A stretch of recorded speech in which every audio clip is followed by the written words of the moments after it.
The abolition of slavery in 1863 did not eradicate the racist views that slavery embodied. These were embedded into society, and the people that supported them didn't want to change their views.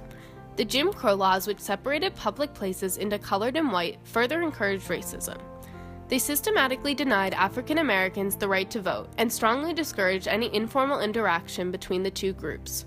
The separate facilities, which were a representation of how society was divided. Activists such as Malcolm X, Martin Luther King Jr., Rosa Parks, and Thurgood Marshall fought to break down these barriers and gain equal rights through empowerment of the public. They, along with many other social activists, risked their well-being and safety to fight for what was right.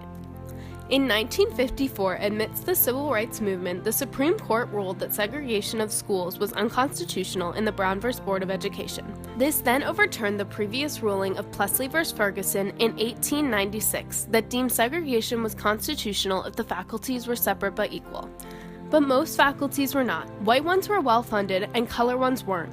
This new Supreme Court ruling triggered a wave of schools in the South to be desegregated, though many opposed this decision.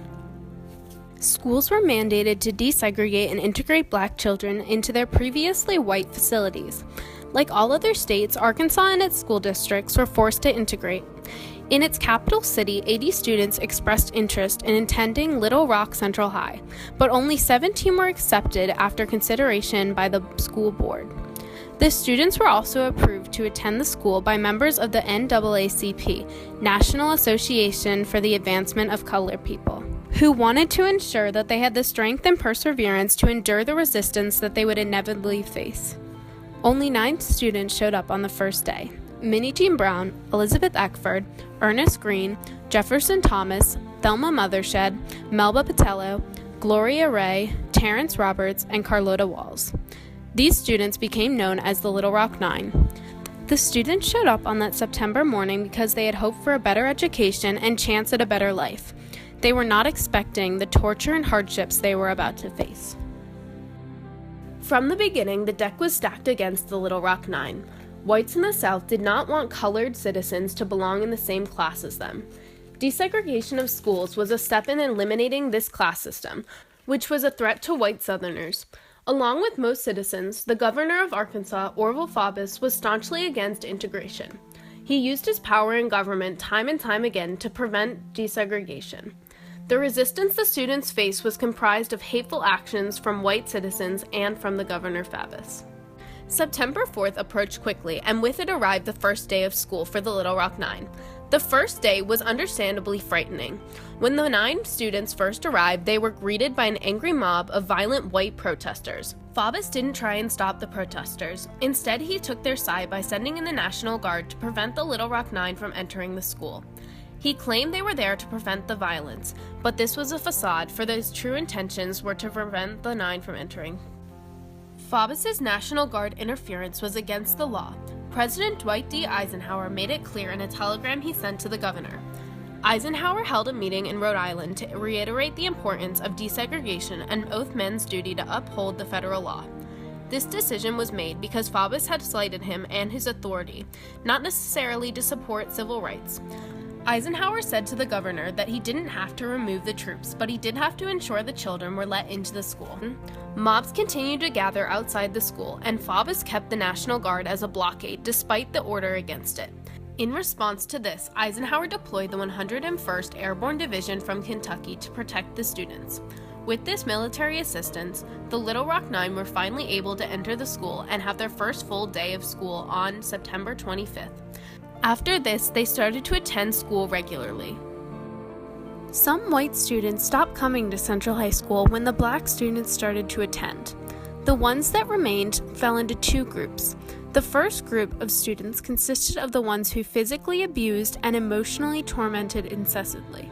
Oh, yeah. We had a lot of real physical pain to carry home to cry about. I really did get acid in my eyes. To this day, I wear glasses because the back of my right heel hurts because of people walking on the back of my heels. I carry scars on my legs for people kicking me. We all carry these scars in one form or another. The students didn't just want the Little Rock Nine to leave the school. They wanted them killed. My mother-in-law was going to hang that day. People with ropes circled underneath their arm and over their shoulder, as they put it, ready to do business, ready to hang a neck. The next group was comprised of those who were silent. Most were silent because they were indifferent towards the situation. Some were sympathetic towards the African American kids, but social pressures caused them not to act upon those feelings. A majority of the high schoolers were silent bystanders, who did not directly hurt the students, but whose abstinence was felt deeply by the Little Rock Nine. Most teachers did not support the African American students either. The Little Rock Nine, with almost no classmates or teachers to turn to, still possessed courage beyond belief to continue to go to school every day and endure ongoing suffering. The kids' first year at school was marked by Ernest Green's graduation. Though they had attended Central High for some time now, Governor Faubus was unwavering on his beliefs on segregated facilities. He wanted to delay integration in any way possible, even if it meant sacrificing the education of white students. Faubus passed several state laws that denied 3,500 students in their district of their public education by closing schools there. To legitimize the decision, he got the public to vote on it. Their 19,470 to 7,561 vote against integration was no surprise. Central High was shut down for the 1958 to 1959 school year. Because of the governor's childish actions, the students had to scramble to find other means of education. Some attended private schools, and some had to relocate or make other arrangements. It was especially hard for the Little Rock Nine during the lost year because they were not accepted by most private schools because of their color of skin. In the spring of 1959, a few organizations were courageous enough to stand up against the decision. They were able to elect 3 moderate members to the board who pushed for reopening of the schools early, which was the consensus. When they returned to school, the violence and hate resurfaced and only intensified over time. They continued to persevere until they completed their high school education. Minnie Jean Brown and Elizabeth Eckford did not graduate from Little Rock Central High. They finished high school at different locations. The other members graduated from Central High. After receiving higher education, all members pursued careers in humanitarian work.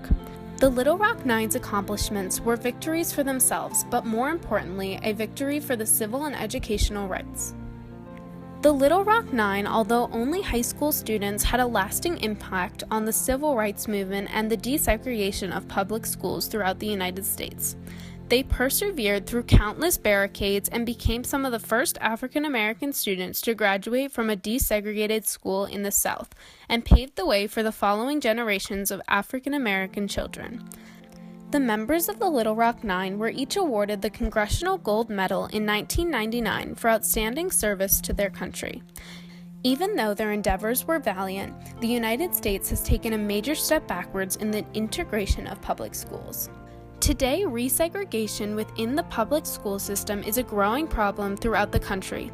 Segregated schools were on a rise after the 1991 Board of Education of Oklahoma City vs. Dowell Supreme Court case that ended federal desegregation by freeing schools from the injunction to integrate.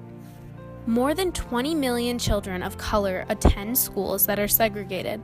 Most segregated schools are in places with high poverty rates, which means that there is less school funding. Because of this, students have less experienced teachers and are offered less advanced courses, which puts them at a disadvantage. More than 50 years after the civil rights movement, our nation is still fighting for true justice. Does it make you worry at all that the sacrifice that you made integrating this school has been squandered? It does bother me that we take 2 steps forward and then 3 steps back.